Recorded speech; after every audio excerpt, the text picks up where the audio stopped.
بسم اللہ الرحمن الرحیم۔ غیب کی باتوں پر ایمان، اللہ تعالیٰ پر اور تمام غیبی امور پر ایمان لانا، اور حضرت محمد صلی اللہ علیہ وسلم کی ہر خبر کو مشاہدہ کے بغیر محض ان کے اعتماد پر یقینی طور پر مان لینا، اور ان کی خبر کے مقابلے میں فانی لذتوں، انسانی مشاہدوں اور مادی تجربوں کو چھوڑ دینا۔ اللہ تعالیٰ، اس کے صفات عالیہ اور اس کے رسول اور تقدیر پر ایمان لانا۔ جب یہود و نصارہ نے کہا کہ ہمارا اور مسلمانوں کا قبلہ ایک ہے، تو ہم عذاب کے مستحق کیسے ہو سکتے ہیں؟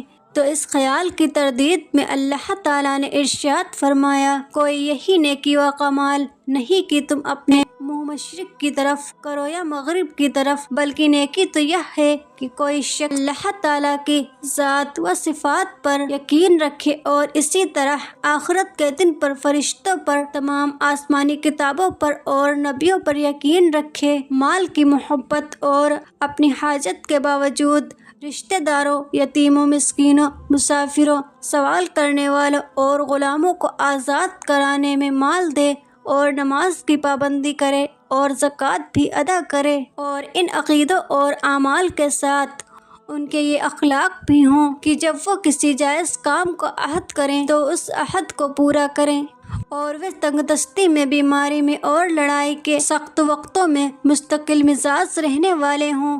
یہی وہ لوگ ہیں جو سچے ہیں، اور یہی وہ لوگ ہیں جن کو متقی کہا جا سکتا ہے۔ اللہ تعالیٰ کا ارشاد ہے، لوگ اللہ تعالیٰ کے ان احسانات کو یاد کرو جو اللہ تعالیٰ نے تم پر کیے ہیں۔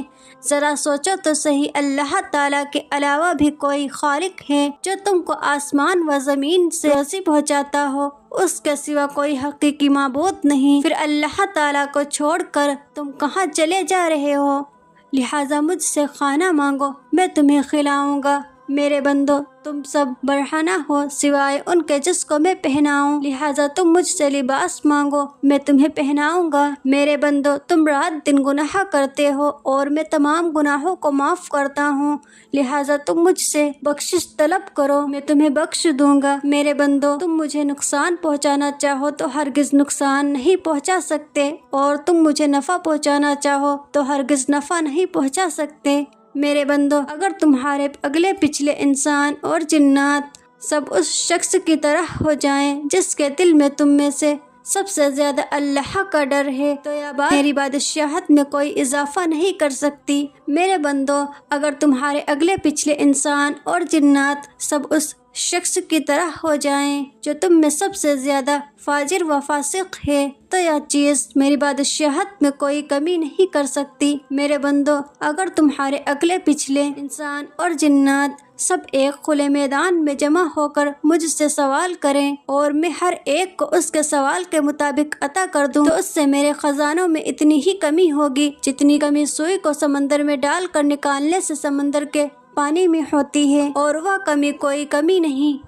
اسی طرح اللہ تعالیٰ کے خزانوں میں بھی سب کو دینے سے کچھ کمی نہیں آتی۔ میرے بندو، تمہارے اعمال ہی ہیں جن کو میں تمہارے لیے محفوظ کر رہا ہوں، پھر تمہیں ان کا پورا بدلہ دوں گا۔ لہٰذا جو شخص اللہ کی توفیق سے نیک عمل کرے تو اسے چاہیے کہ وہ اللہ تعالیٰ کی تعریف کرے، اور جس شخص سے کوئی گناہ ہو جائے یا اپنے ہی نفس کو ملامت کرے، کیونکہ اس سے گناہ کا ہونا نفس ہی کے تقاضے سے ہو۔ حضرت ابن عباس رضی اللہ تعالیٰ عنہ سے روایت ہے کہ رسول اللہ صلی اللہ علیہ وسلم نے ارشاد فرمایا، اللہ تعالیٰ نے جب اسرافیل علیہ السلام کو پیدا فرمایا، یہ دونوں پاؤں برابر کیے کھڑے ہیں، نظر اوپر نہیں اٹھاتے، ان کے اور پروردگار کے درمیان نور کے 70 پردے ہیں، ہر پردہ ایسا ہے کہ اگر اسرافیل علیہ السلام قریب بھی جائیں تو جل کر راکھ ہو جائیں۔ حضرت ابو موسیٰ اشعری رضی اللہ تعالیٰ عنہ روایت فرماتے ہیں کہ نبی کریم صلی اللہ علیہ وسلم نے ایک موقع پر ہمیں 5 باتیں ارشاد فرمائیں۔ نمبر 1، اللہ تعالیٰ نہ سوتے ہیں اور سونا ان کی شان کے مناسب ہے۔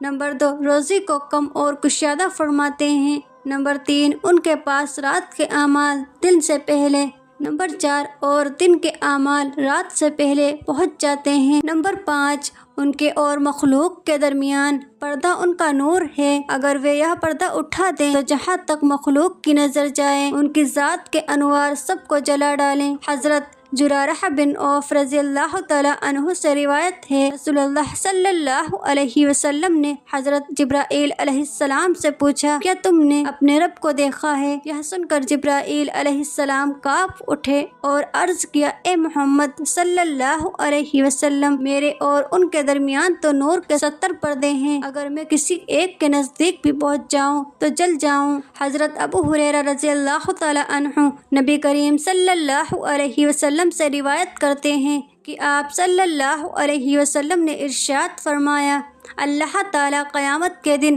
زمین کو اپنے قبضے میں لیں گے اور آسمان کو اپنے داہنے ہاتھ میں لپیٹیں گے اور پھر فرمائیں گے، میں ہی بادشاہ ہوں، کہاں ہیں زمین کے بادشاہ؟